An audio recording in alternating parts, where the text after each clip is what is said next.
Welcome YouTubers to Dakota Starry Nights. Well, if you clicked on this video, you probably have one of these Proaction Steadygrip for the camera that comes with the Yuneec 500 Plus or the 500, or you're thinking of getting one. Now this is a great idea from Yuneec. One of the more common mistakes that people make when they shoot video is too much camera shake, and that can drive you dizzy or nuts, one or the other. But there's some particulars about this camera that need to be addressed if you're going to be able to use it with a smartphone. And the two things that are critical is that the smartphone has Android 4.0 or higher if you're using an Android system, and that's what we're going to be looking at today. And that it has Wi-Fi capability in the 5.8 gigahertz frequency. And that tends to be the tricky one. I have a Galaxy Tab 2, a Verizon Illusion smartphone, and an LG Optimus Fuel smartphone. And none of those devices work with this camera. So there's two ways to approach this. Now most smartphones operate on a frequency of 2.4 gigahertz. And you can tell what the frequency is by looking at the standard or looking at the frequency that is on that device.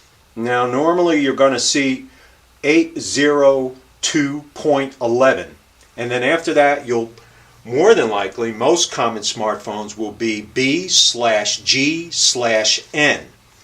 Now the B, G, and N are all 2.4 gigahertz, and they will not work with this camera. What you want to see on the tablet or the smartphone that you're thinking of buying in order to enable this is A. So you want to see 802.11A, and then typically it's after that you'll see /B/G and /N, but it has to have the A, and the A is the 5 gigahertz frequency. The 2.4 gigahertz frequency, the B, G, and N, the difference between them is the data rate of transfer and the range that you can transfer that data rate. But let's say you already have a cell phone and you've gone a contract and you paid a lot of money for that puppy, and you don't want to be buying something else or another tablet or another device. Well, here at Dakota Starry Nights we've come up with a solution. As a matter of fact, you already have that solution. Your radio. You can see my hand, it's showing coming right through the camera. So you already have what you need. Now sure, it's not going to be as convenient as having the smartphone up here, but this will work.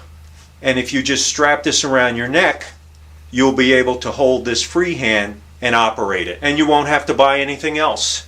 The other thing I've done here is I found that this puppy eats batteries. And normally they go down in here. And I've made a mod, and you can see here in this image where I've taken the positive and the negative and hooked it inside. I've drilled a hole here to run the wire through inside the battery compartment, brought it around here, and strapped on top a 3S 2200 mAh 11.1 volt. And there's a connector and an adapter that you can get to just plug that in, and you're good to go. And these last a lot longer and are nice and rechargeable than using the batteries. But if you want to use the batteries, be my guest.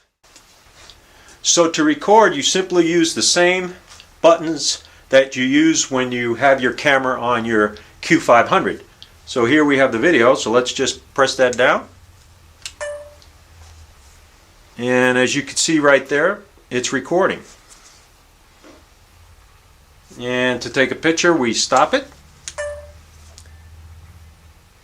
And it takes a second to stop. There you go. And we take a picture. That's it. So here's a mod to the radio controller that is not only going to be handy for when you're flying the copter, but also for using it as a display to work the hand grip and the Q500 cam. What I've done here is I've put an extra harness on the radio, as you can see right here.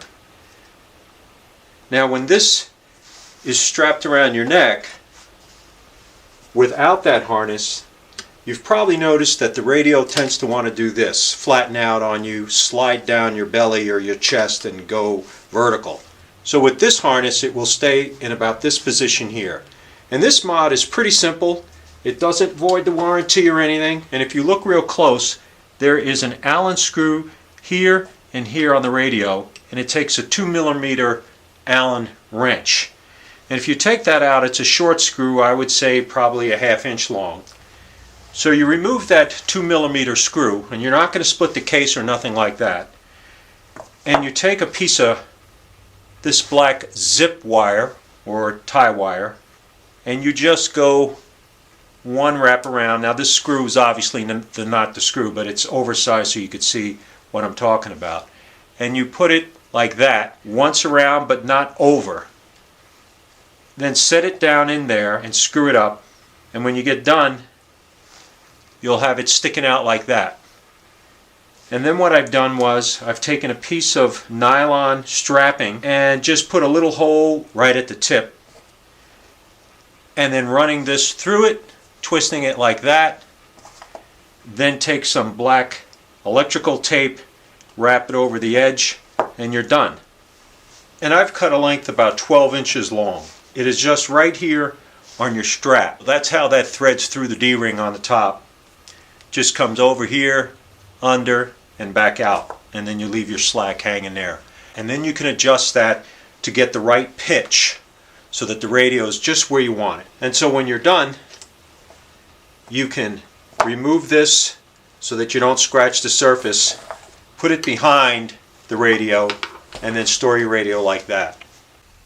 And maybe you're wondering whether it's even worth to have one of these Proaction Steadygrips for the Q500 camera.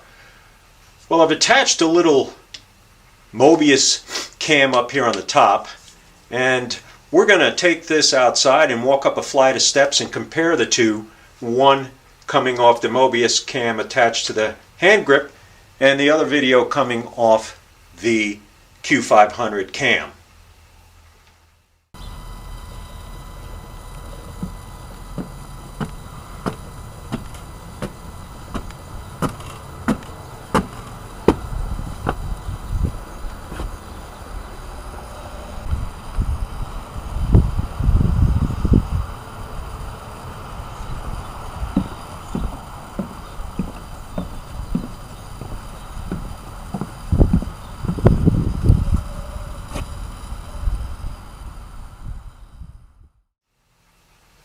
Well, in my opinion, it is certainly better to have the camera gimbal for a more fluid video. Makes it a lot easier to watch and more enjoyable. Don't forget to subscribe, because we're always coming up with new ideas and ways to save money and to make this a much enjoyable hobby. Clear skies, and thanks for tuning in to Dakota Starry Nights.